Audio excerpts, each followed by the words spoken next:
Welcome to Season 4 of the 𝐿 Tactical Podcast. Sit back and enjoy the conversations of Rockstar Burst and myself, Michael Woodland, as we discuss the sport of shooting, goals, training, community matters, and everyday life. You are listening to the 𝐿 Tactical Podcast.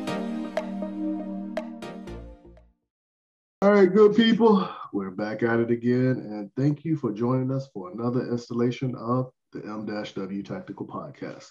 This week's show is brought to you in part by CAE Transfers. CAE Transfers is an FFL license. Let me rephrase that. CAE Transfers actually holds an FFL license and handles all your transfer needs here in Columbia, South Carolina. And to be honest with you, I do believe CAE Transfers has the cheapest rates, prices, however you want to word it, in South Carolina. So I went to one place, I'm not going to say the company's name, but when I linked up with CAE Transfers, I was actually stunned and I was like, wow, I can't believe this. So if anything, head on over to Facebook and look up CAE Transfers and hit them up and see what they can do for you as far as transferring your firearm from one location to the next. You will be amazed. And one more thing about CAE Transfers, a few people actually contacted me in regards to transferring a firearm from one person to another or one person to a business, and they really didn't truly understand how the process went. I understand the ins and outs of the process, but I'm not well versed in it to give a clear definition of it, where specific questions are asked. So I asked them to actually speak to Johnny at CAE Transfers, and he gave a couple people like an in-depth class into what takes place when you send the firearm from one person to another person or an entity of some such through an FFL. So if anything, hit up CAE Transfers and tell them you heard about them through the 𝐿 Tactical Podcast. Once again, I want to thank everyone for listening to the podcast. It is very much appreciated. So once you start hearing the commercial breaks of the show, just go ahead and hit up those sponsors of the show on Instagram, Facebook, or just send them an email or give them a phone call and tell them how much you appreciate them supporting this show. Because I actually do it every so often because, I like to nag people just so I can stay in their thoughts. I'm that guy. Yes, I am that guy. Now, once again, if you will, or if you haven't, please head on over to the 𝐿 Tactical YouTube channel and check out the videos we put up over there. So you will find videos as far as product reviews, match reviews, tips, and of course, the video recording of the 𝐿 Tactical Podcast. And then also, don't forget, once we hit 1,000 subscribers, we will be doing a giveaway. All right, so let everyone know in your friends list, family, everybody, 1,000 subscribers, we will be doing a giveaway. Now, some of y'all might not know it, but pretty much everyone who listens to the show knows I nag Rockstar. I nag her so much, she picked the phone up today and said, "Stop calling me," and just hung up. What if I would have been her employee or something like that? She just stopped nagging me. She would have got fired. I would have got blamed for it. But that's my job. I'm bringing in the ruckus. So without further ado, bringing forth the co-host of the 𝐿 Tactical Podcast, the one, the only, the beautiful, the insatiable, the smart one, Rockstar. What's going on there with you there, Miss Rockstar? Well, it is currently snowing. I don't want to talk about it, Mike. I don't want to talk about it. Wow, that's all I can say is wow. Winter is officially supposed to have been over with, and we're still dealing with snow right now. That's what I'm saying. It's April. It's supposed to be raining, not snowing. I could deal with the rain. It is snowing. It's been snowing all day. No, that's not good. That's not good. It's not sticking to the ground, thankfully, but it's coming down. I'm not amused. Didn't it snow one year in Texas, like in the summertime, or someplace in the country that was like hot, Arizona or something like that? I think you're right. I think it was Texas. That was a couple of years ago. But they do, I mean, northern Texas, and even I think like the Dallas area gets, I mean, normally not in spring and summer months, but I know they can get chilly. I know, like, well, for a fact, here in South Carolina, the past couple of days, we've been having weather off and on, but we've been having like more tornado warnings over the past couple of days. And the rain and wind, that's taken apart, but that's normally this time of the year. But the past couple of weeks have been happening a little bit more frequently than it usually have in the past couple of years. So climate change is real in a sense of speaking. Maybe not. I don't know. But I will not rule out winter is officially over with yet, because today it didn't break over 70 degrees. So, which is cold for you guys. It's cold for me. It's cold for me. I walked outside, I ran back in, I looked at the little assistant and said, "Hey, go get the mail." So she ran out there, she was just as happy, just go check the mail. But outside of the weather, how has your week been? It's been busy. I feel like so I started drinking these things called adrenal cocktails. Have you ever heard of that? No, but please give me a clear definition of what's about to take place. There's no alcohol in adrenal cocktails, okay. But a lot of people deal with adrenal fatigue, and we're over caffeinated. We are, overworked. We're stressed, and when you're stressed, your body obviously is producing more adrenaline and cortisol and lots of things that just keep your body kind of like in this like permanent state of stress. So adrenal cocktails are supposed to kind of mitigate some of that, and it gives you a natural boost of energy. It gets your adrenal glands going, without having to use stimulants. So it doesn't use like caffeine or anything like that. So they're really good. They're like really tasty, and there's only 3 ingredients in the ones that I make. So it's orange juice, and I get like fresh squeezed organic orange juice, and I don't like pulp. There's no pulp in my orange juice. Ain't got time for pulp. I'm not about that life. So is this stuff considered to be somewhat of a detox or something? I don't know if it's like a detox, but it's just sort of it's just kind of a way to flush out some of your system, and it's a way to get that boost of energy without without having to use caffeine or other stimulants to get that lift. So now, how long have you been taking this? Like 3 weeks. All right. So now, did you have a rise in energy, or have you like got so energetic in a day you just crashed out after a couple hours or anything, or did you stay well balanced?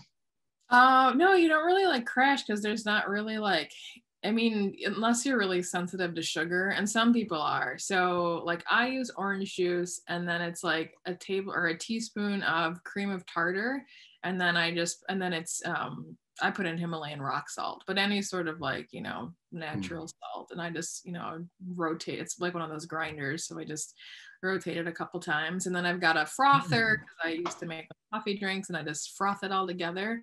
And it's really good. It tastes like a creamsicle. It's like, I don't know. It's just like delicious, and you just feel good after drinking it. So now, what's the pros to doing this that you felt over the past 3 weeks of drinking this, and the cons, pros and the cons?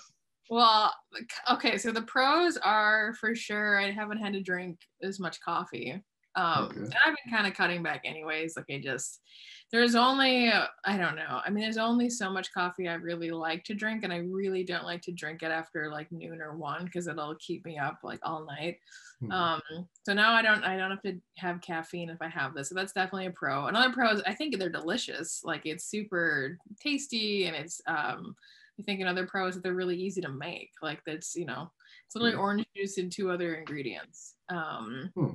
The cons, I don't know. I mean, there is a lot of sugar. So some people will do like lemon juice, and they'll add honey instead, or they'll use any sort of like citrus juice, or use like grapefruit juice.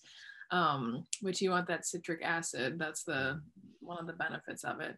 So it does have, I guess, sugar, but that doesn't really bother me. I think another con is that you probably like, I feel like if I drink it, like I'll have to pee like shortly after. It does, like, but anytime I drink juice or sugary things, right, my body just processes that stuff real fast. So see, like for me, I don't drink. Only thing I really drink is water, juice, and Gatorade, Powerade. You know, depending on where I'm at and what I get my hands on. If I drink a soda, I'm only drinking soda when I have a headache.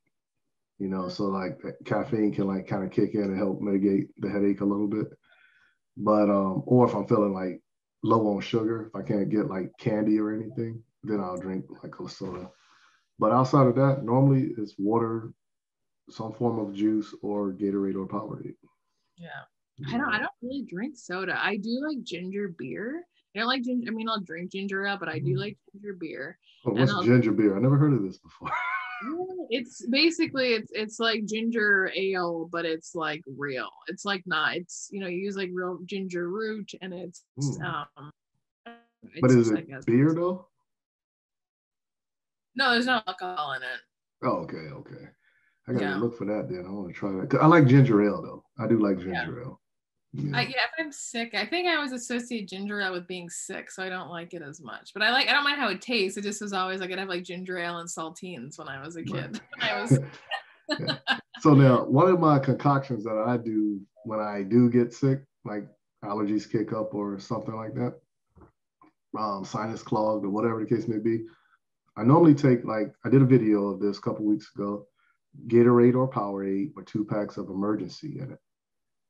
Another one that I do is just orange juice and ginger ale. Just mix it and just drink that. And then if I got a bag of cookies, I'm eating up the cookies because I believe cookies actually help you get better when you're sick. That's my story. I'm sticking to it. Based on your anecdotal evidence. Yes. From childhood till adulthood, it really worked. Yeah. So this week, I want to hit up these talking points and get your opinion, your thoughts, and your input so we can actually save the world and make at least the corner that we live in of the world a better place. Right. We're going to see what we can do with that. But the one thing I do want to hit up is what took place in California with the shooting, the mass shooting as it's called. Then I want to go ahead and hit up the Maryland ghost gun ban, and then wrap it up with the confirming of the new Supreme Court justice that will be taking a seat within the Supreme Court.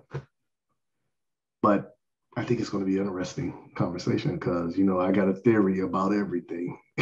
And we're going to go ahead and let that go ahead and unfold. So if my buddy Osborne is listening, he's always said when I was a drill sergeant, like, yo, man, I know you got a conspiracy theory about this, but what is it? Because it does make sense when you be talking. But let's go ahead and let's dive into a quick commercial break. Come on back and let's start off these talking points and see what good we can do with the cape and shield that we have for the good people. All right. So if everybody will, please go ahead and utilize the restrooms. Go ahead and get your drinks. And if you're riding in your vehicles, go ahead and take your foot off the gas, hit that cruise control, turn the volume up a little bit, adjust your sunglasses, lay the seat back a bit, and here are a few words from our sponsors. Are you in need of a new firearm and are planning to make your purchase online? Well, you're going to need a Federal Firearms Licensee, or FFL, to receive shipment of your purchase, to process your paperwork, and to conduct your background check. CAE Transfers is your affordable FFL solution with a cost of only $20 per item or $15 per item with the presentation of your South Carolina Concealed Weapons Permit. If you live in Columbia, South Carolina or its surrounding areas, choose CAE Transfers as your FFL during checkout and let me help you complete your online gun purchase.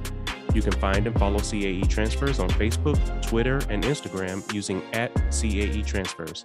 Thank you for your business, and let me know that MW Tactical sent you. Mental health and guns. At Walk the Talk America, we are working with both the mental health community and the gun industry. Created by a gun industry veteran, Walk the Talk America seeks to raise awareness and create change through suicide prevention and firearm safety without legislation.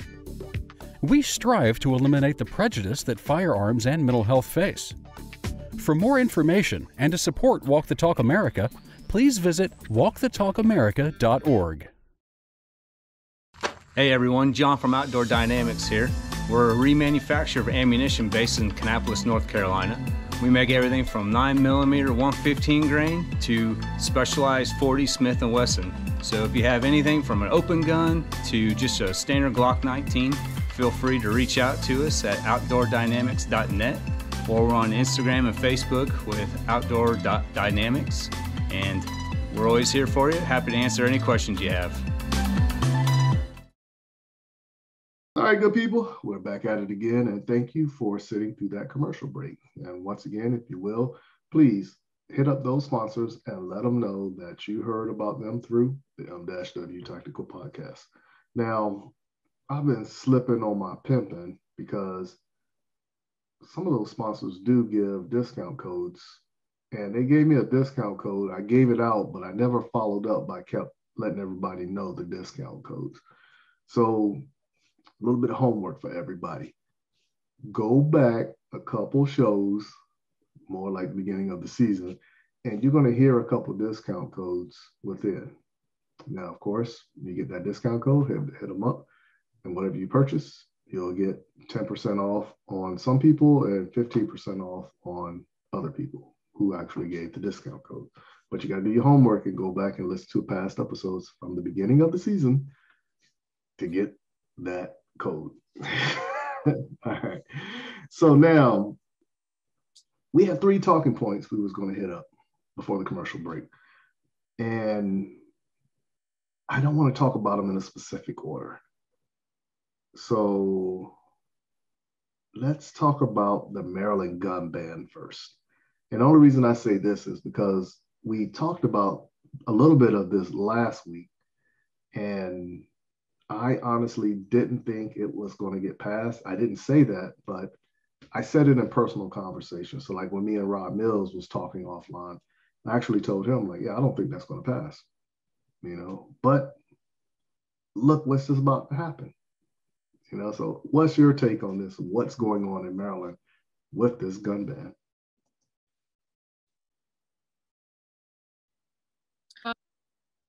I think it kind of makes sense.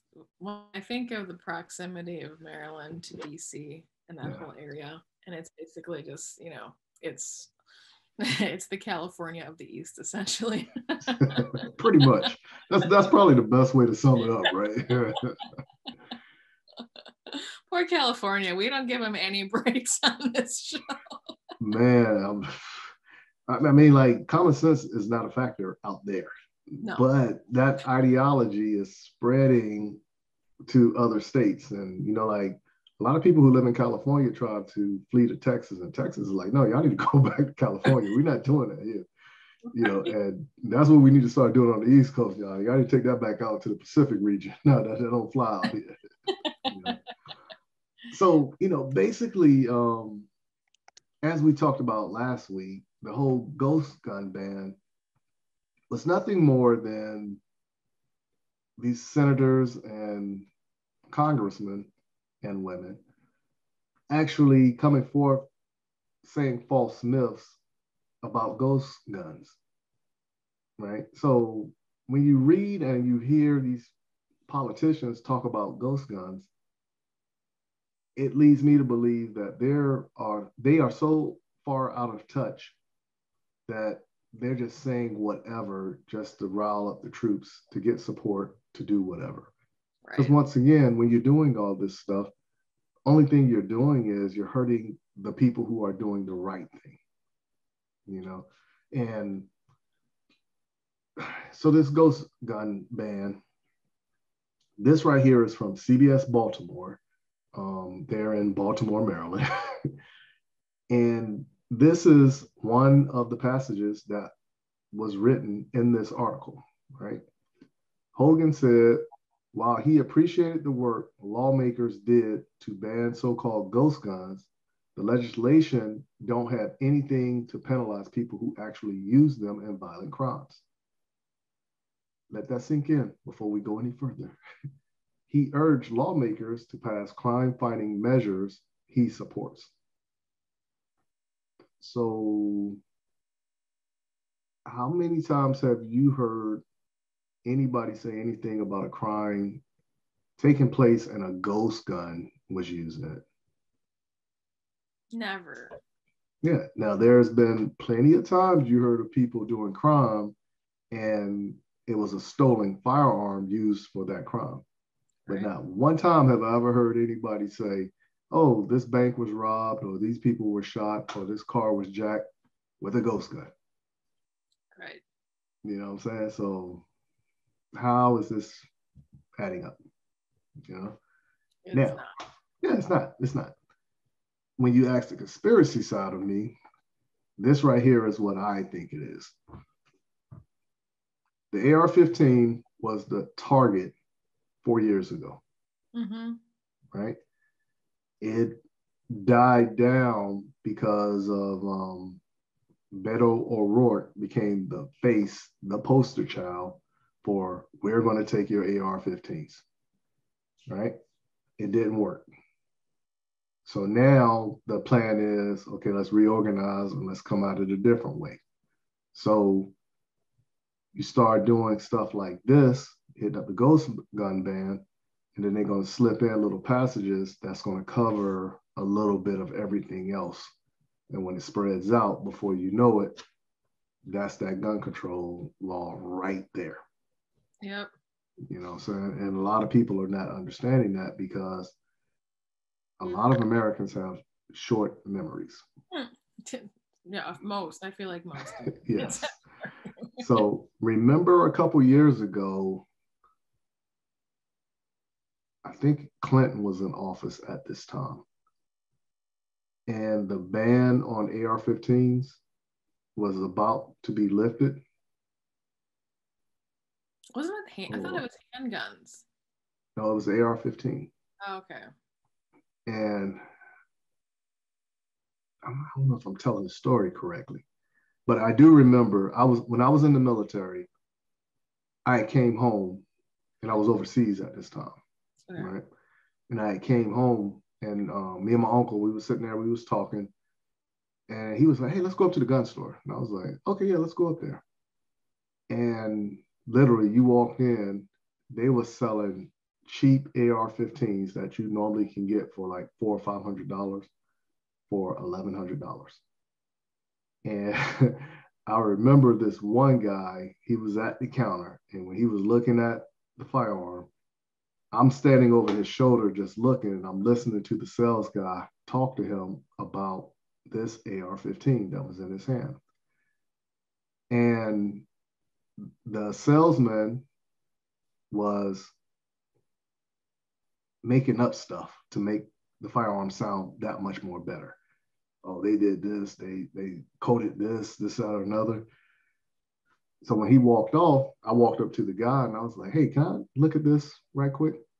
And he said, well, you look like somebody who knows what they're talking about. And I said, I'm gonna let you know, man, I'm in the military and I'm overseas. I'm just home on leave. And he was like, okay, so you can give me a class on this. And I was like, yes, sir. So I went ahead, took it apart, and I started looking at everything. And I was like, man, this ain't nothing different than what I have overseas. You know, the only difference is that I got a burst button on it and it's rigged up a little bit differently, but the idea is still the same. There is nothing special about this firearm, right? And when I started looking at it closely, I was like, you know, if I recall, this firearm is really nothing more than $500. So they're selling it to you at a higher price because of what's going on. Right. You know what I'm saying? That's the same thing that's taking place with this gun ban. Right.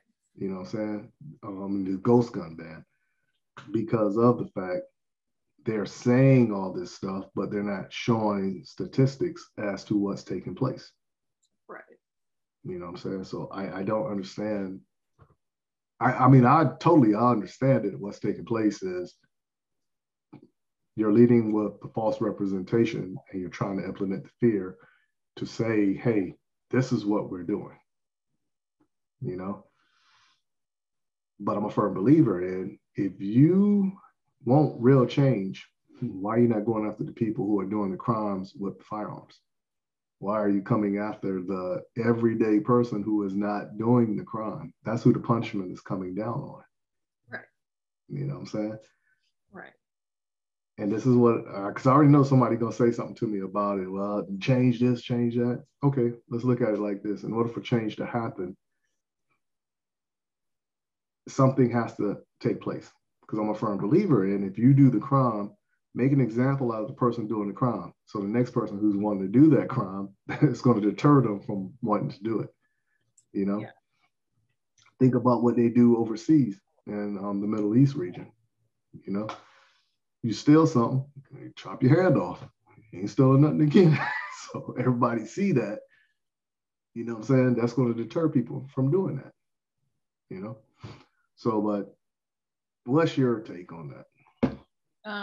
Well, I think that's that's funny because like in the next or in one of the talking points, we'll talk about how lessening sentences on crimes leads to bad things happening. So it's like we have situations where you're like, oh yeah, like we're gonna go after the gun, but then we're going to not punish the people who are actually committing the crime. But we'll get to that in a minute because I actually have a couple things I want to say on this one. Right. So first of all, the governor in Maryland. So this is on marylandmatters.org. I've never read this website before, but it seems to be kind of like this. It's got government and environment and education, blah, blah, blah. Some like Maryland-based news source. So the governor allowed this legislation to pass. He's a Republican. He allowed this legislation to pass without him actually signing it. So he didn't sign this into law, which I think is really weird. And I don't know I don't know like what the workaround is on that. Like if it's like there's a loophole in there somewhere. Because it's the same thing with Congress and the Senate. Like so many people, how are they doing it? There's always going to be a loophole. But I'm like right there, like it's shady right off the bat. Like you're not gonna put your name on this bill. Like why? That's weird. Mm-hmm. Like dipping into both. Like I don't like that, and that's why I don't like Republicans because they don't have a backbone. So like if you're going to stand for something and like put your name on it, then put your freaking name on it. Like you're going to put this into law and you're supporting it, so sign a piece of paper. But he's trying to both sides and say, look, Democrats, I worked with the other side of the aisle and we got this legislation passed, but he's not going to sign it because he's going to say, hey, Republicans, I passed this we passed this legislation, but I didn't actually sign off on it. And I'm like, man, that's just dirty politics. I hate that stuff. Yeah, it's a bigger agenda to that. Yeah, absolutely. Mm-hmm. So right off the bat, I'm not a fan of what's going on. Secondly, the point that you said, it doesn't actually punish those who, are doing the crimes. No, it doesn't. And I don't know, you don't actually know how it, I don't know how it deters crime in the first place. And then like the actual punishment for this. So it says the legislation will ban the purchase of unserialized firearms starting on June 1st, 2022 and ownership on March 1st of 2023, and then anyone who possesses a ghost gun after that date will be subject to a misdemeanor punishable by up to 2 years in prison, averting a lifetime ban on gun possessions. So this is weird too, because doesn't add up. Like, I don't like, so how are they going, other than searching your house, how are they going to actually know that the gun you have is or is not registered? And how, you know what I mean? Like, just because you can't buy or sell them in Maryland does not mean that you cannot get them in the other 49 states that haven't done this. So, and kind of like you said, how many ghost guns are really out there. And I don't know, and we won't know, right? Because you don't, Mm. there's no way to really track them. So it's speculation. But in the grand scheme of things, it's kind of like a virtue signal, right? Like, oh, we're going to do this thing and say that we're going after firearms and we're protecting people, but you're really not. One, because the percentage of people who use ghost guns is not, it's not a large group of people from what it seems like and from the crimes that are, you know, generally reported on. And additionally, it's the whole bill is doing nothing to actually stop or deter or you know, really punish crime. So it's like they're just checking a box to make themselves feel good. You know what I mean? I don't believe in ghosts, but I do have one friend I believe in, and his name is Ghost. But I fully support and believe everything he says. But outside of that, I don't believe in ghosts. And a ghost gun ban, okay, is that along that same theory right there, you know? But when you turn around and you look at it, as that passage says, how many times is this being used in a crime? You know, there is a law that says you can make a firearm at home. Now, if I make a firearm at home, it's not going to have a serial number on it. Right. But if I do everything properly with making that firearm at home and go through the ATF and they stamp it and they know about it, right? They're not going to give me a serial number for it, but they're going to tell me, hey, you just can't sell it. You know what I'm saying? So like, even if you call and you ask them like, hey, what's the law that says I can make a firearm at home? They will tell you what you can do, right. You know? So is that considered a ghost gun? You see what I'm saying? So it's written in the law that you can do that, you know, in the comforts of your own home. So like, are we circumventing everything now for what reason?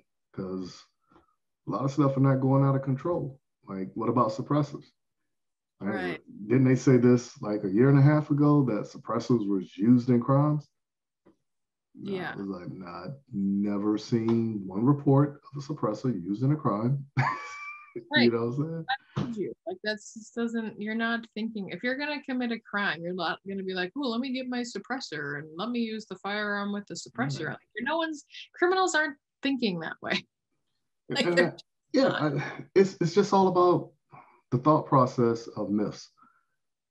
I have yet, and I'm still waiting for the lawmakers to bring forth real gun people, instructors, people who really understand the science behind firearms to have that honest conversation.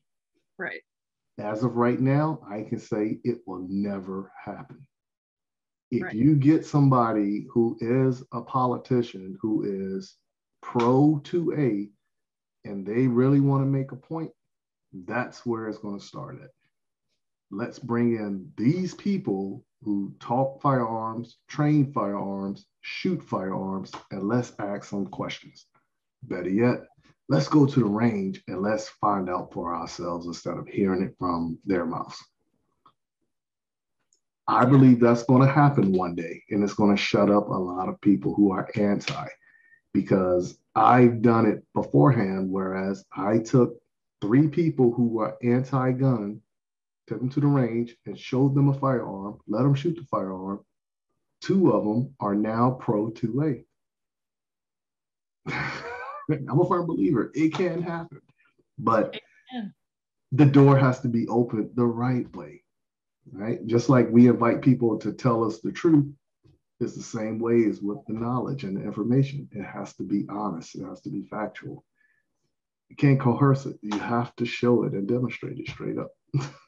Exactly. I know. One of my girlfriends just went to the gun range last weekend for the first time, and she loved it. And she's going back this weekend. And she's like, she's like, I know you. She lives in Ohio, but she's from here, and she knows that I'm in the firearms. We've talked about it like a lot. And she was like, I'm going to this class. I'm going to the gun range. And she she sent me a Snapchat. She's like, I'm wearing my flannel, so I feel like I'll fit in better.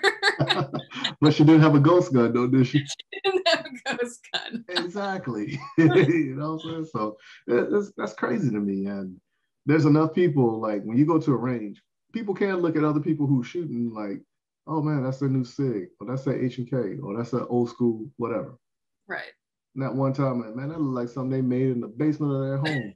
I never went to the range and saw anything like that. You know? No. That's crazy to me. It is crazy. There's a couple of things that kind of stood out to me on this case that I think is interesting. So, well, one, the moms demand action. Like we all know that group is very vocal, and it's whatever. Women are emotional and do all sorts of good things. So points, facts. And we get in our feelings and don't listen to facts. But okay, so I think this is so funny to me.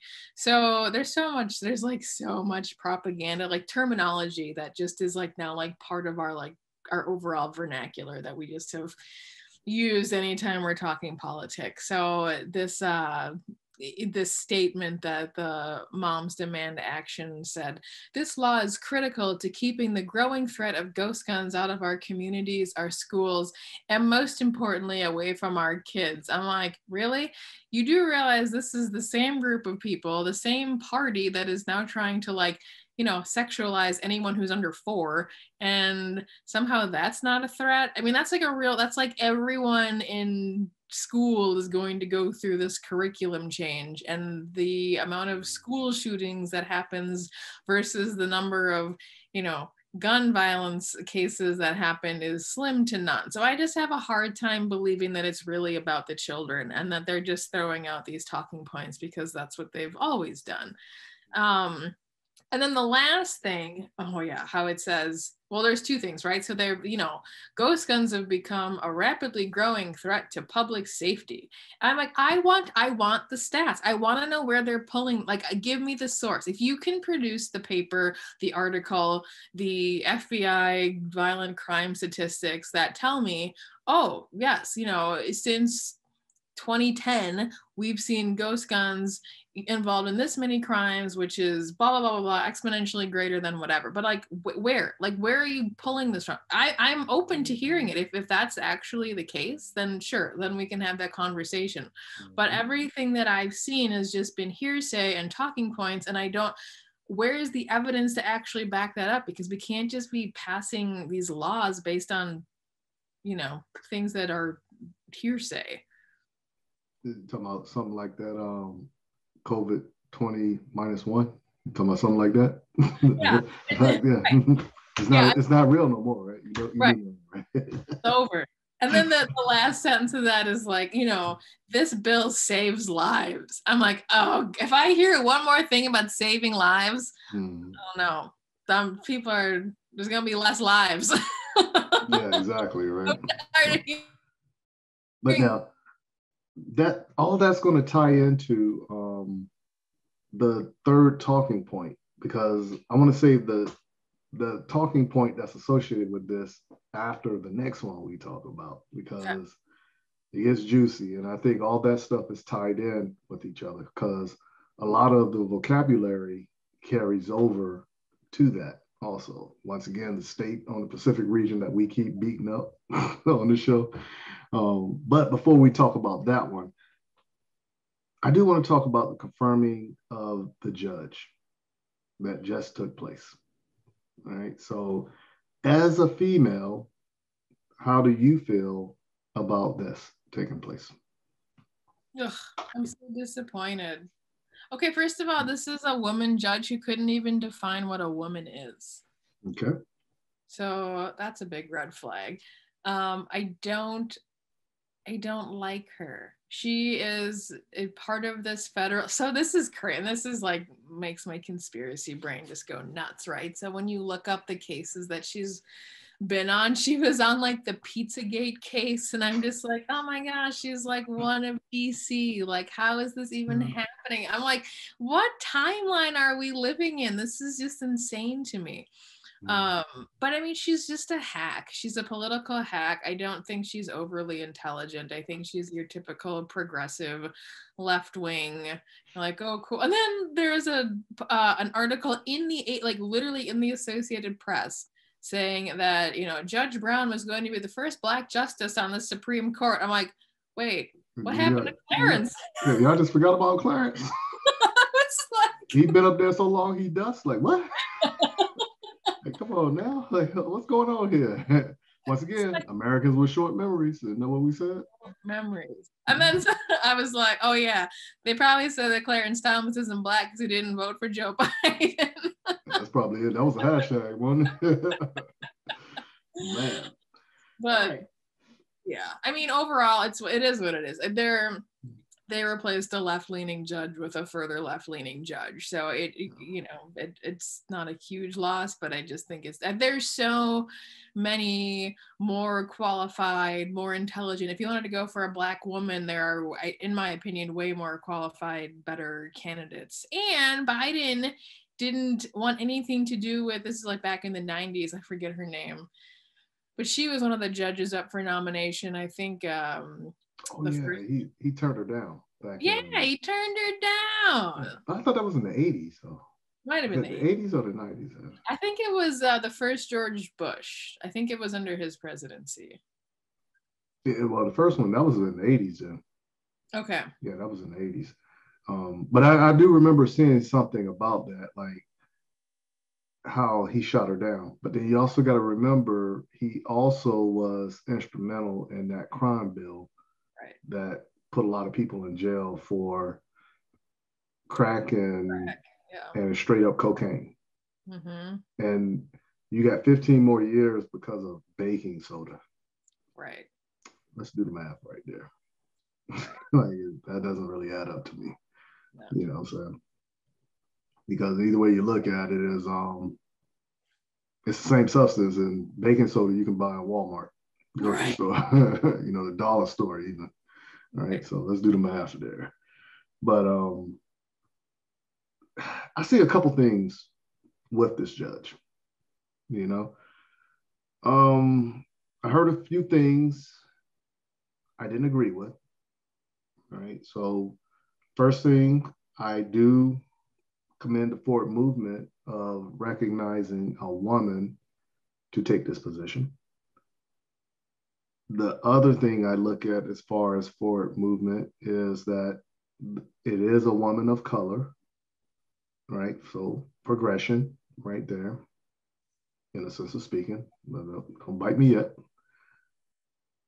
The one thing I don't agree with is some of the things I've heard about her, what took place in her career, right? So, and this is when the political realm within the cities, because I'm not a big fan of the court system, because I believe a lot of times lawyers and judges, when they get into the chambers, they start making side deals, but then when they get in front of the people, the client, they try to make it look like, okay, I was fighting for you, or we just lost, or the judge was too harsh, or whatever. All of them are in on it together, because you got to think about it. If they constantly look at each other day in and day out in the court system, they already have a friend base and everything. And I was dating a lawyer at one time, and she actually told me a lot of times it goes like, hey, if you owe me a favor, you got to give this, or, it's like the person doesn't really mean anything that's paying for the lawyer, in a sense of speaking. The one thing that got me was the people who was brought up on the pedophile charges and the sentences she gave. That was the one thing that really bothered me the most. Because now, how many other cases did you go lenient on when you're in a position, especially you were or you are a mom? Right. You know what I'm saying? So because they don't care about kids. They don't. Yeah, that's sacrificial lamb, right? But that's the thing that bothered me the most about her career. Like, some of her cases, she didn't do what she could have done as far as maximizing the sentence. And the thing that turned me off about all this was when they actually did the confirming in Congress, the people that got up and walked out. When I saw that, I was like, that's disgusting, disrespectful. And now that goes back to backing up what I said about the country as far as there's two different Americas. You know, it's a conversation that needs to be had. Now, I just had this conversation earlier before the recording that if you want to see real change happen in America, you have to be equal across the board. Because I believe if you make everything equal across the board, if money is the agenda, this place will be booming. It won't be just 1%.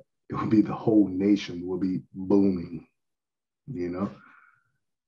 But I'm a firm believer in a certain group of people based off of their genetic tags, you know? I can go before a judge and do a crime. Somebody who doesn't look like me can go before a judge and do the same exact crime, but the sentences will not be the same. You know? Now, let's remember this one, because this just happened not even 3 years ago, maybe 4 years ago. There was a college student, 2 instances, college students, and a female was raped. One was a black guy, one was a white guy.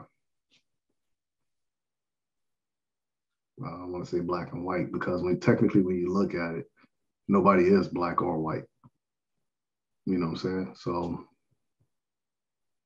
Caucasian American and a person of color. I'm not from Africa, so I don't believe in calling nobody African American. You know what I'm saying? So when you look at it from that standpoint, the Caucasian American got probation. How long is that going to stick with you if you get probation? A couple years. Until you pay off that debt.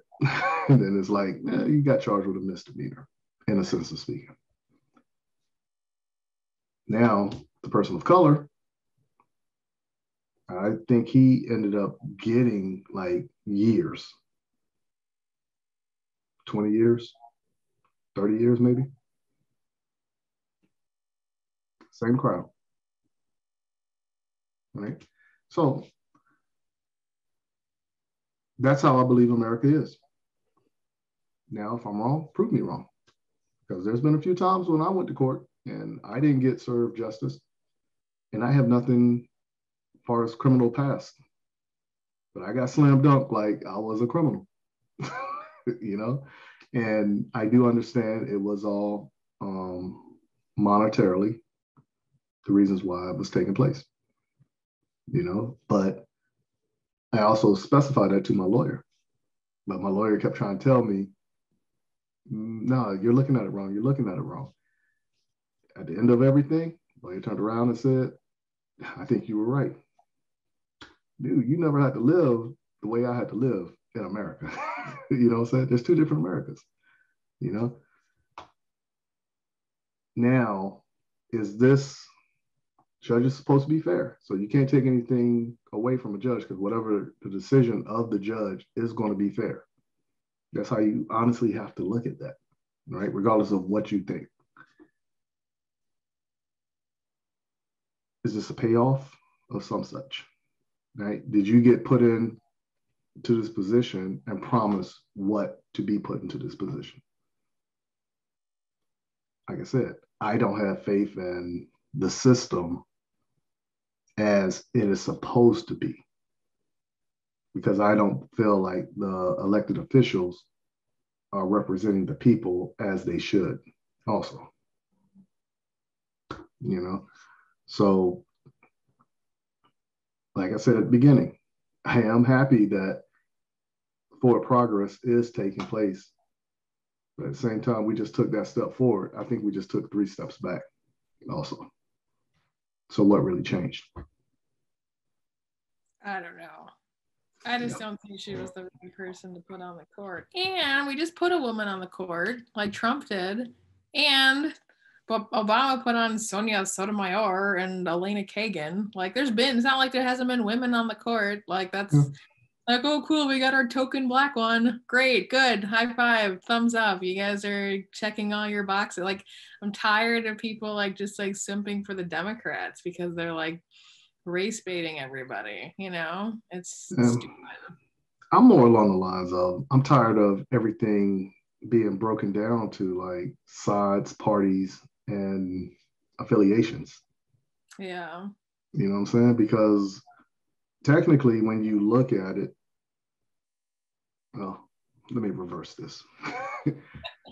An idiot can teach you anything. Somebody who is stupid or that you consider dumb or non-intelligent can teach you anything, right?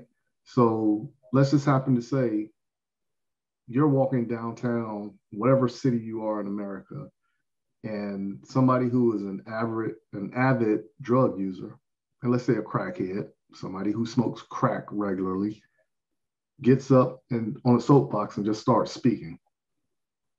You sit there and you listen to this person who does this drug all the time, and you know it, and all the signs are there. You can identify, okay, this is a crackhead. This is an avid drug user. 10 minutes of him talking, you're going to take away some stuff, but some stuff might resonate in you if you truly listen to him. You know what I'm saying? So, I mean, you can learn from an idiot. Like my granddad used to tell me that when I was younger. You know what I'm saying? You can learn from an idiot. But when we sit down and you look at politics right now, right? Because I don't identify with Republican or Democrat. So if somebody asks me, I'll be like, I like both sides. Oh, I hate both sides. I mean, but, you know, because I mean, like, honestly, when I say I like both sides, what I'm saying is, oh, this side come up with some good ideas. This side come up with some good ideas. All right. The best way I can actually sum it up is there was an interview with Jay-Z one time, and they kept asking him, are you Democrat or are you Republican? And he straight up said it. You know, a lot of times for political reasons, I voted for the way I voted. Because you got to remember at this time frame, the rich was getting all these tax breaks. So he voted Republican at that time. But look at what he does with this money. He does give back tremendously also. You know, so how many politicians can we say that's doing that? And not a lot. Yeah, exactly. So get a lot of kickbacks. Yeah. Yeah. But let's dive into a quick commercial break. And when we come back, let's hit up this last point, talking about this West Coast Pacific region, that state again. And we're going to dive into that when we come back. So if everybody will, take this time and go ahead, refresh your drinks, utilize the restrooms, adjust your headphones, and here are a few words from our sponsors. Hey, this is Brian. Thank you so much for listening to the N-W Tactical Podcast. Michael has been a great supporter of Hunters HD Gold, and it's my pleasure to be a support for his podcast as well. Make sure you check out the Hunters HD Gold website for prescription orders and also custom orders where you can use your own frame for your Hunters HD Gold lenses, or if you want to try the new Hunters HD Ruby, we have information there as well, because we always using Trivex lenses as our base material, and all our lenses are photochromic, so they change so you don't have to. So thank you again for listening to the N-W Tactical Podcast, and we'll see you at the range soon. JM4 Tactical has developed a state-of-the-art polymer holster that will quickly become your go-to holster. With high-quality Herman oak leather, securely sewn to the interior of the molded outer bolt-ron shell, your draw becomes silent and no more scratches up and down your firearm. When seconds count, you can rest assured that you will have the upper hand when you need it most. Whether you carry open or concealed, the Relic holster is available in 4 different models fitting over hundreds of different style guns. The new reliable, easy, light, individual carry holster by JM4 Tactical. Order your relic today at JM4Tactical.com.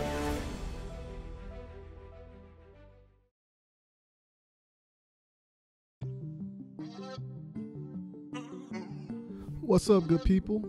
Thank you for taking the time and listening to the 𝐿 Tactical podcast.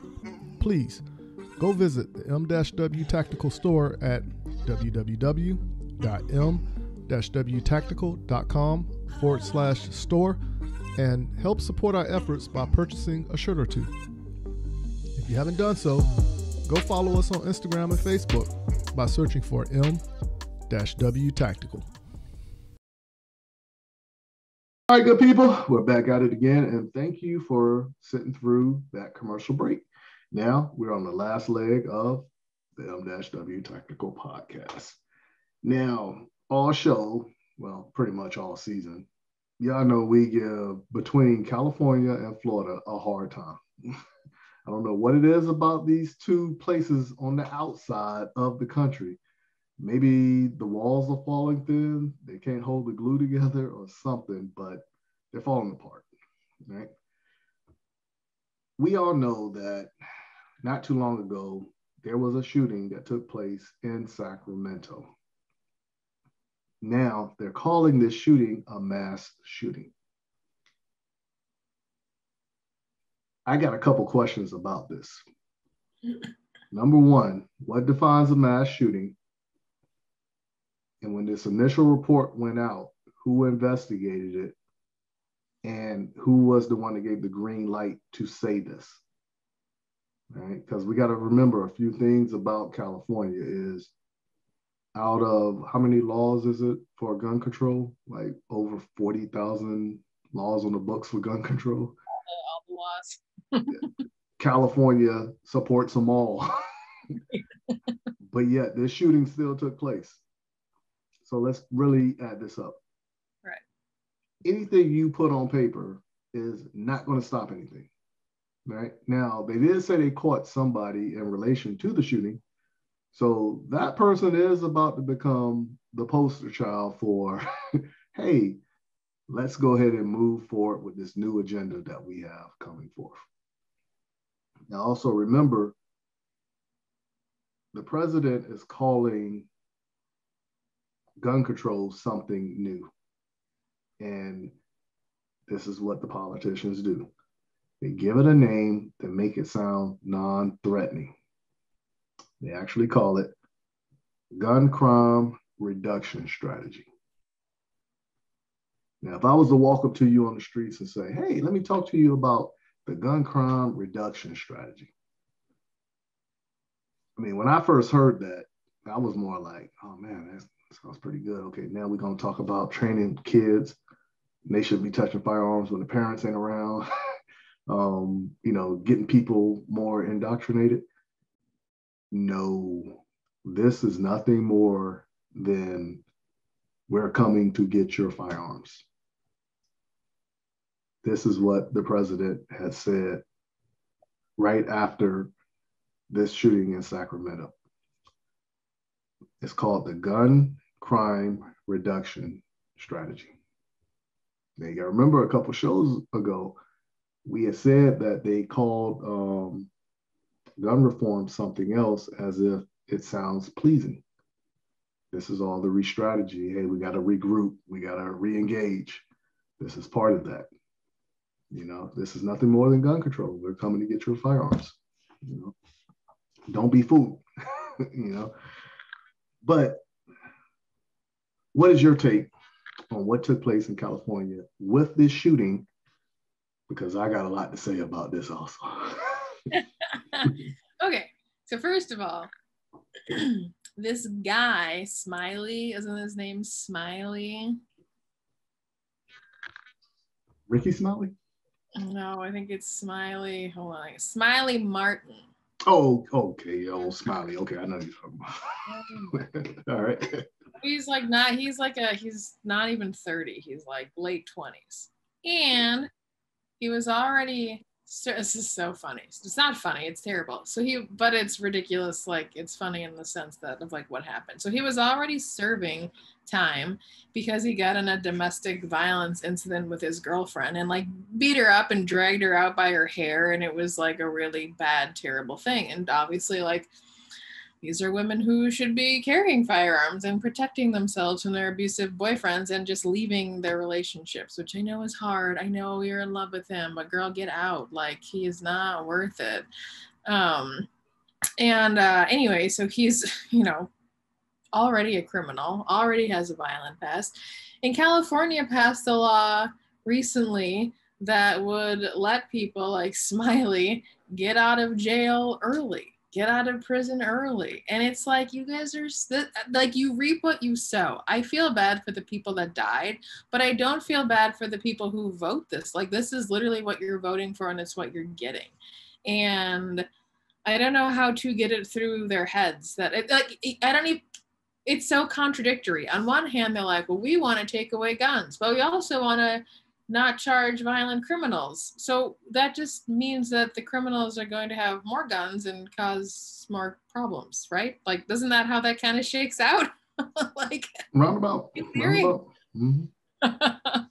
So I think that part is really interesting. What else? Oh, the mass shooting thing. Okay, I don't know why. Well, what is the mass shooting thing? Isn't it like 4 or more people who aren't related? Isn't that what it's?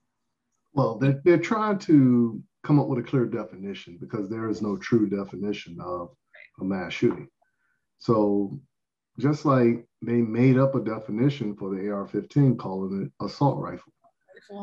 Now, my take on this is, for the fact you're telling me my whole military career, I'm thinking an automatic machine gun is the assault rifle, meaning once you shoot that automatic machine gun, I can assault into the objective to do my job as an infantryman. So like when people call an AR-15 an assault rifle, I'm like, what? It didn't make sense to me, right? So there's no clear definition about mass shootings, right? So this is the part that makes it more funny to me, but it's not a laughing matter. Yeah, exactly, right. It's not a laughing matter, but it's funny. Like, mm-hmm. I also think, so he was, I'm reading this article because he was basically released early. So it says, in April of 2021, the district attorney argued against his early release from prison. In a letter to the parole board, she wrote, inmate Martin has, for his entire adult life, displayed a pattern of criminal behavior. They're literally telling you that this guy is a criminal. He's a repeat offender. This is his MO. This is what he does. Maybe we should keep him behind bars longer because he's proven himself to be a menace to society, But it's like, oh no, it's California. We're going to let him go. He'll fit right in with everybody else. Right. But now let's also remember that they have programs in jail for people to change. But these programs don't necessarily work because the system is stacked against the person, And when I say that, I'm saying it more along the lines of like, if I went to jail and I got charged with some form of a felony, and when I get out, my life is not going to be the same because I'm not going to be able to do certain things because of that tag. Right. So I'm not going to be able to vote. I'm not going to be able to have a firearm. It's going to cut me down, especially if your life was revolved around a certain skill set. So now you got to start all over again. A lot of people just give up. What I'm saying? So they go through the motions in jail to say like, oh yeah, I reformed, I'm smiling in your face. Yes, I reformed, I'm good, I'm this, I'm that. But then when they get out, they go right back to what they was doing because that's what they know. The change isn't real because they already got it accepted in their mind that I'm going to be nothing for the rest of my life. Not everybody in jail who has that tag falls into that category. But that's what this one sounds like. Yeah. Well, it's weird because like him and his brother are both involved, so I'm trying to figure out which one's who. But regardless, they're both like not good dudes. And the one didn't even complete his court-ordered, stuff that he was supposed to do. So I just feel like I don't know. I mean, I do think that there's some people who just they just need to be in jail, right? They're not good people, and they're not necessarily reformable. And that's sad, but I think it's also a reality. And I think that and like there's another guy too, they're like, oh, we want to do all these background checks and all this stuff and blah, blah, blah. And it's like, well, this guy never would have passed a background check. And I'm sure he didn't pass a background check. And I'm sure the firearm that he had was not legally his. So you already have a guy who's, you have all these laws in place. Like you have these, like they have to do all these things, but yet he's still got a firearm, right. So like all of your laws don't mean anything because they're not stopping crime. And that's the problem. That's the problem. So now at the beginning of this, as we already stated beforehand, that California has every law with firearms on the books, except for that one they didn't pass. Oh yeah, except for that one. You can't go and look in the homes of the. Yes, that was a one. They shut that one down. Yeah. So you gotta remember, they got a ban on high capacity magazines, right? Now, of course, if you do any type of work out there in California that requires you to have a high capacity magazine, there's a process you got to go through to just say that you can have a magazine with more than 10 rounds in it. All right. Then also, all right, so you go buy a firearm in California, you got to do a background check. You go get ammo in California, guess what? You got to do that same background check every time you go back to buy ammo. All right, so that was put in place to deter people.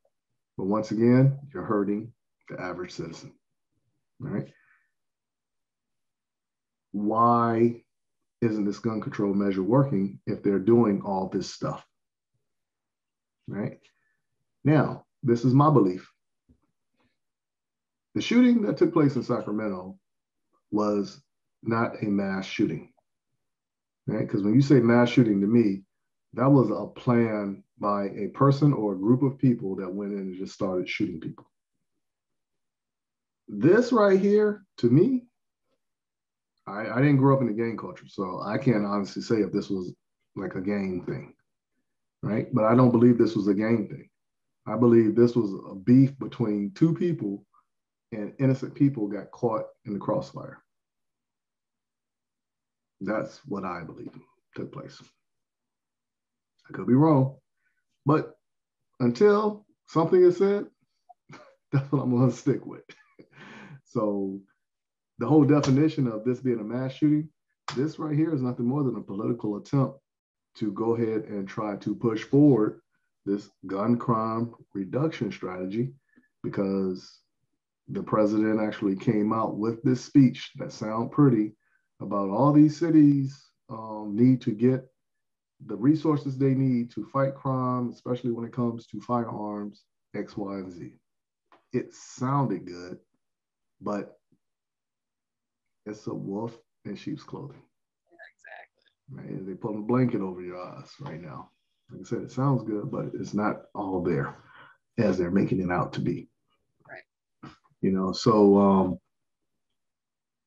why would you say that in a place, and once again, America, you got short memories. California supports every law that is written when it comes to firearms, right? So there's leaps and bounds you got to go through in California to get a firearm. Unless you know the person that knows the person that knows the person that can get you a firearm, you know? But let's think about that. This place makes it so difficult for the average citizen to get a firearm right? My brother lives in California. And this is what he told me, because, you know, he actually has a firearm when he was living here on the East Coast, right? Of course, you know, he kept it. It's out there in California with him. He's like, man, how do you get your ammo? I go to the gun store, buy it, and I come home. What do you mean? I get my ammo. Well, what you got to do to get ammo? And man, they do background checks every time you go do a purchase on ammo. I said, are you serious? Every time. Now, it isn't like you can run it beginning of the week and it lasts all week. Every time you go in. That's crazy. So if you're doing that and you still have a problem with crime with firearms, what is the problem? Because now it ain't the firearm. It's a people problem. Yeah, it isn't the citizens doing the right thing, right? As you stated, it is a people problem, but it's the people who are not obeying the laws that were put into place for society to continue to move forward. So how do we correct this? You got to build better people. Yeah, that too. I think it all starts with the belt, you know. But at the same time, it goes back into, you got to make an example of somebody, right? So if you do a crime with that firearm, okay, you're getting charged the max because you're going under the jail, right? Do that to the first 10 people, it's going to catch, right?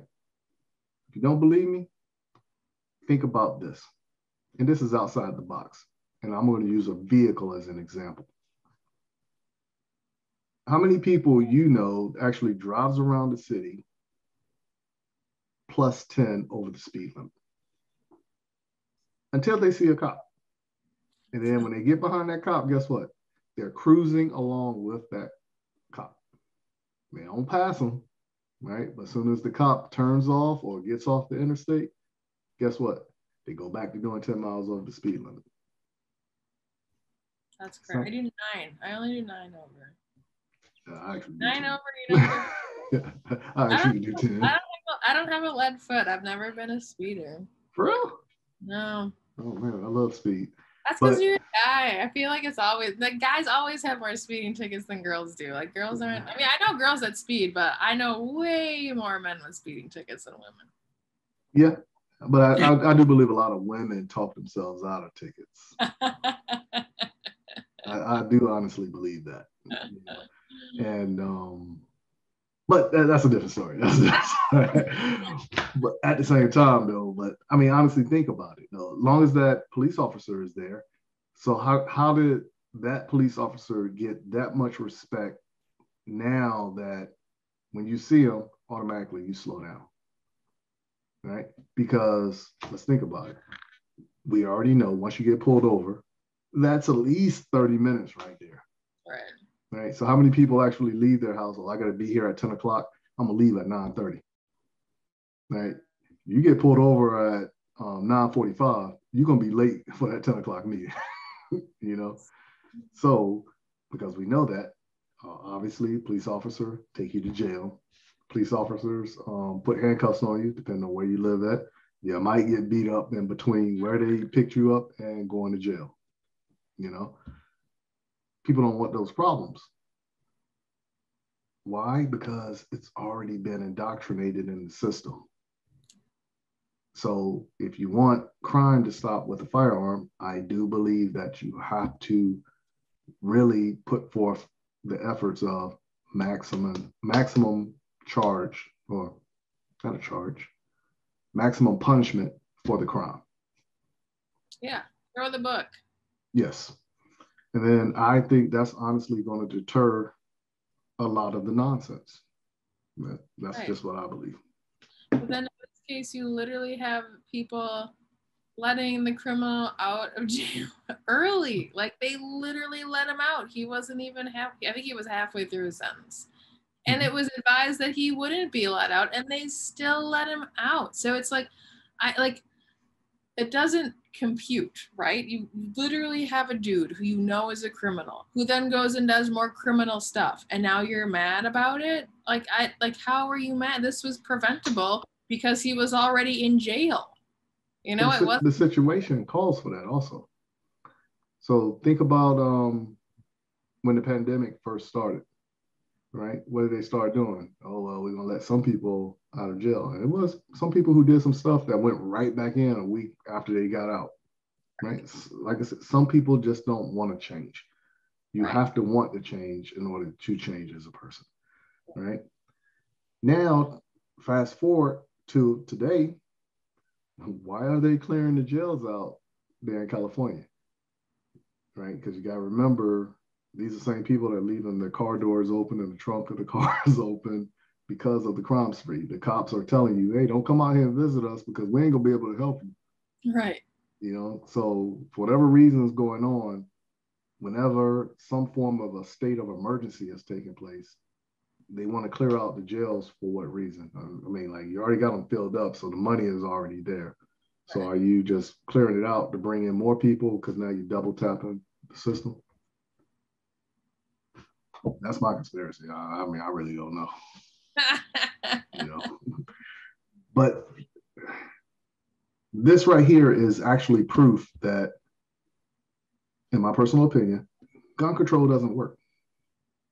Right? You could come up with all actually doesn't California have some form of laws on book for like smart guns that hasn't even been made yet? Probably. Yeah, like they put laws on the books like 3 years ago, and a smart gun wasn't even made up yet. You know, why are we even doing stuff like that? You know, how do we get rid of California? We got to change the way people think. We got to change the way people think out there, because I think what it is they just got too much money and they're living in a fictitious world. Yeah, they do that. That's La La Land for a reason. Yeah.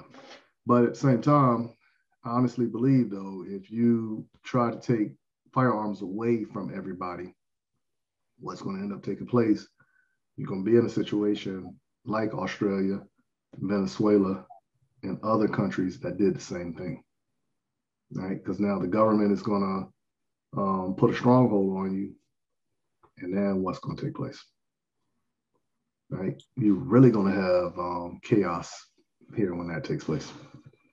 I'm thinking Mad Max Beyond Thunderdome type of chaos. No, it's going to be like The Purge. It's going to be terrible. Well, they take the guns away. I mean, that's not so much The Purge. I mean, we're going back beyond the Wild Wild West. It's about to get ugly. It's going to get ugly. But and I think, in theory, it sounds good. Yeah, you take away the guns, yeah, crime is going to be, non-existent. But you have to take the good with the bad. That's the way this country was built, right? This country was built on people robbing other people. Laws were written into place and the system is designed for a specific reason. You know what I'm saying? Like, you can steal something here. Okay, don't worry about it. It's going to sound good. They're just going to give you 5 years probation and you can still work or whatever. You just got to check in with us once a week and give us $50 every visit. Sounds good till you start adding up everything. You know what I'm saying? That's the way the system was designed. It was designed for a reason the way it is. You know what I'm saying? But how do we go forward and how do we keep everything legit? Stop taking guns away? That's one thing. It's like, I don't like the Republicans to me are useless. They don't do anything. They just sort of maybe resist the Democrats once in a while. And it's not even that I don't dislike the Democrats, but they're the ones, majority of the time, who are, one, trying to pass all these weird morality things that I just don't think are good for the foundation of America moving forward. And they're always the ones trying to take the guns away. Like, that's why I have such an issue with the platform. It's like, how did we get to this point? How did that become the party of killing babies and taking away firearms? Like, I just don't support those things. It's just like, I don't know. It's not that I love the Republicans. They have plenty of issues in and of themselves. But the whole taking away firearms and like not standing for liberty and just like trampling all over the Constitution, that's not like, that's why I rag against the Democrats so much, because it's like, fix your party. You're an American citizen. You live in this country. The Constitution was written for a reason, and you should be upholding it, especially if you're holding an elected position.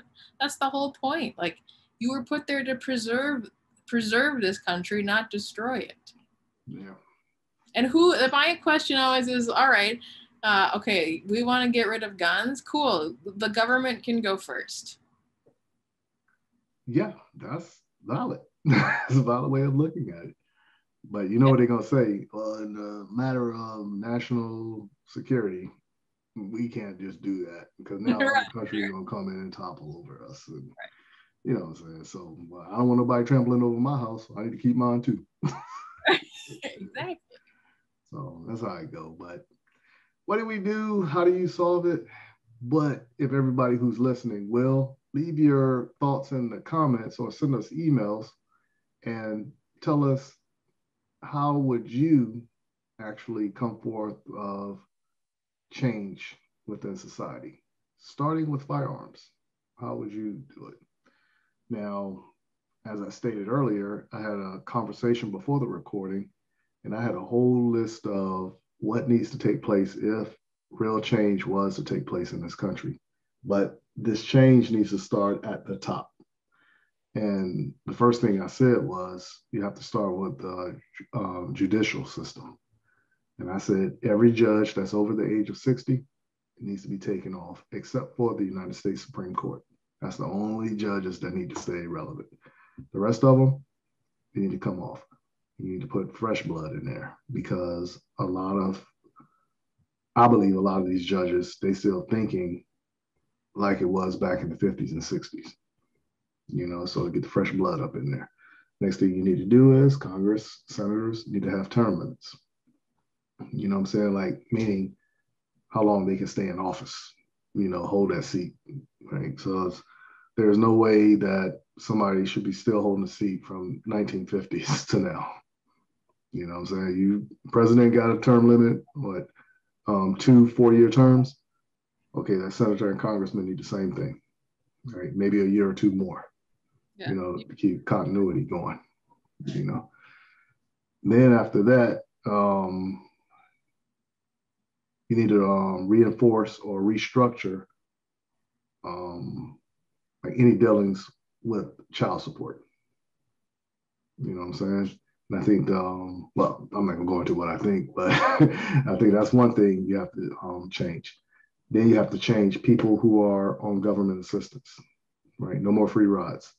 Right. And I think whatever year it is, okay, September 1st, you have from September 1st to December 1st to come up with a viable plan. No more of this. You're just applying for a job just to keep the assistance going.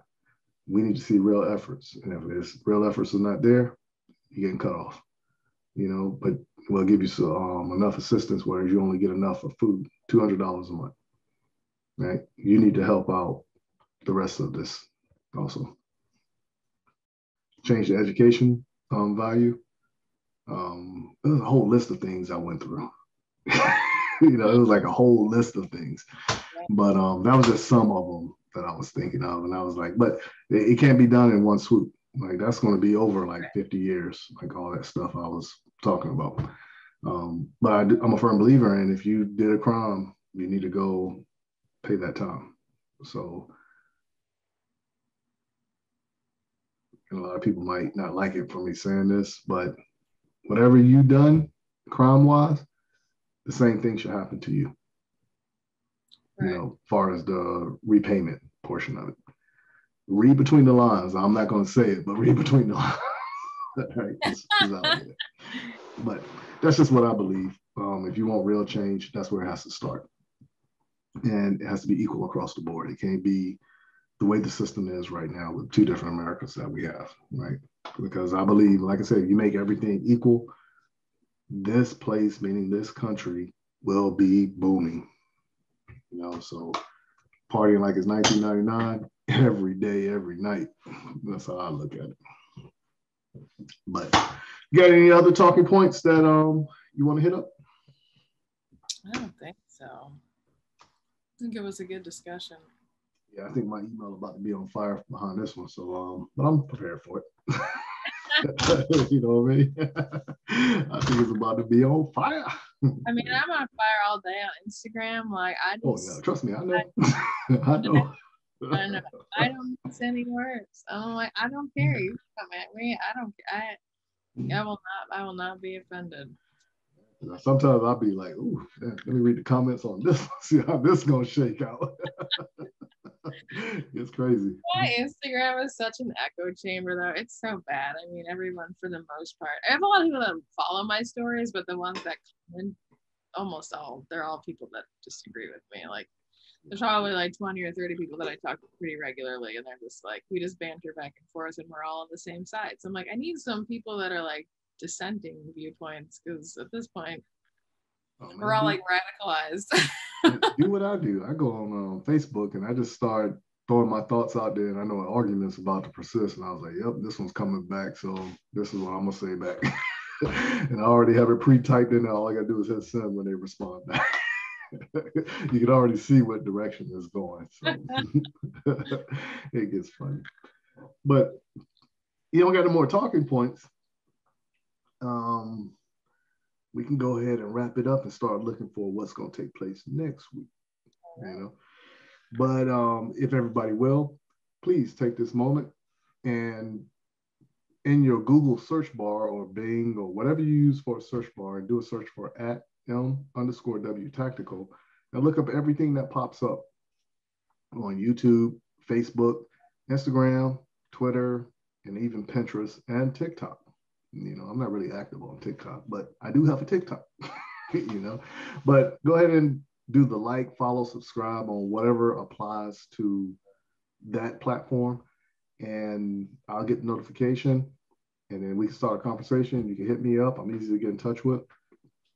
And let's start a dialogue and see what can happen outside of the M-W Tactical podcast. Now, if you want to follow Rockstar and talk to Rockstar, you can do so at I'm at Rockstar Burst on Instagram. I'm not on Facebook right now. I don't actually know if I'm going to go back on Facebook. I've been off it I started on Lent, like the first day of Lent. I don't even celebrate Lent, but it was a good excuse to go off, and I don't miss it. And I'm like, maybe I'll go back in the fall. Like, I don't know. I don't want to go back on. So find me on Instagram, Rockstar Burst. Go ahead and give Rockstar a follow, and hit me up on one of my social media platforms. Give me a follow, start a conversation. And until next week, as we always say, keep shooting, keep practicing, and have fun. Y'all be safe out there now.